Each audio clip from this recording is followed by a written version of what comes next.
Oil pulling அது எப்படி பண்ணுறது? காலையில் எழுந்ததும் எதுவும் சாப்பிடாமல் இதயம் வளர்த்தை வாயில ஊத்தி நல்லா கொப்பளிக்கணும், அப்புறம் அதை துப்பிடணும். இதுதான் ஆயில் புல்லிங்.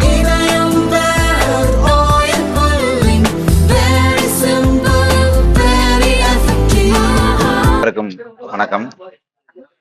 திண்டுக்கல் வழக்கறிஞர் தம்பி உதயகுமார் அவர்கள் தாக்கப்பட்டது தொடர்பாக கடந்த 2 நாட்களாக திண்டுக்கல் வழக்கறிஞர் சங்கம் சார்பாக எதிரிகளை கைது முதல் தகவல் அறிக்கை பதியப்பட்டு கைது செய்ய வலியுறுத்தி போராட்டம் நடத்தி கொண்டிருக்கிறோம்.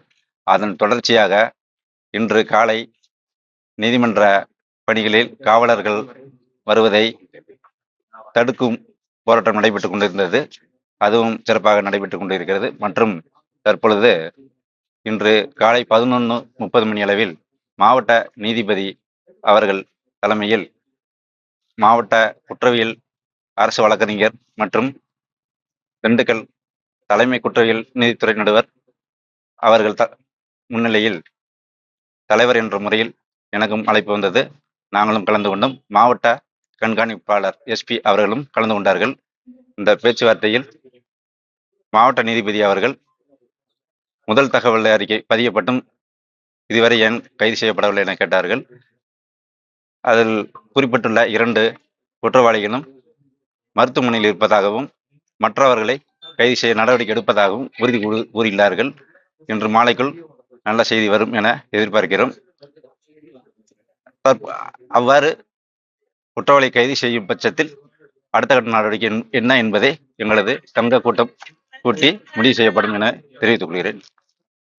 நன்றி, வணக்கம். இப்போ வலைதளத்துல நீங்க நேற்று கொடுத்த பேட்டியின் அடிப்படையில அவரு அமைச்சருடைய உருவ பொம்மை இருக்கிறதா சொன்னதை நடித்து திமுகவினர் வழக்கறிஞர்களுக்கு நீங்க சொன்ன பேட்டிக்கு எதிர்ப்பாக இன்னைக்கு ஒரு வலைதளத்துல பதிவு போட்டுக்கிட்டே இருக்காங்க.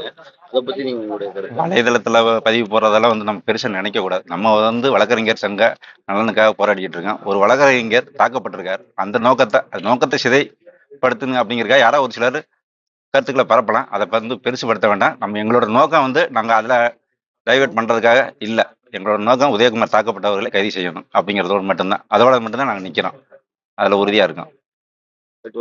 போராட்டம் தொடருது. நேற்று இருந்தது இருக்கு. சாயந்தரத்துக்குள்ள அவங்க கைது பண்ணுறேன்னு சொல்லியிருக்காங்க. வரும் பட்சத்தில் அடுத்த கட்ட நடவடிக்கை என்பது அது நாளை கைது நடவடிக்கை மேற்கொண்டா, ஏன்னா மாவட்ட நீதிபதியும் சொல்லியிருக்காங்க, எஸ்பியும் ஒரு உத்தரவாதம் கொடுத்துருக்காரு. சப்போஸ் அப்படி நடந்துச்சுன்னாக்க நாங்கள் நிர்வாகிகள் முடிவு பண்ணி ஒரு பொதுக்குழுவை கூட்டி முடிவு பண்ணுவோம். எல்லாமே எங்களுக்கு ஒளிமறைவெல்லாம் இல்லை. பொதுக்குழுவை கூட்டி மக்கள், எங்களோட வழக்கறிஞர் உறுப்பினர்கள் கருத்துக்களின் அடிப்படையில் தான் நாங்கள் செயல்பட்டுக்கிட்டு இருக்கோம். அதில் 2 பேர் கைது பண்ணிடுறாங்க, இல்லை ஒரு வந்துருச்சுனாக்கா அடுத்த நடவடிக்கை பார்க்கணும்ல. அதுக்காக தான் ஒவ்வொரு ஸ்டெப் பை ஸ்டெப்பாக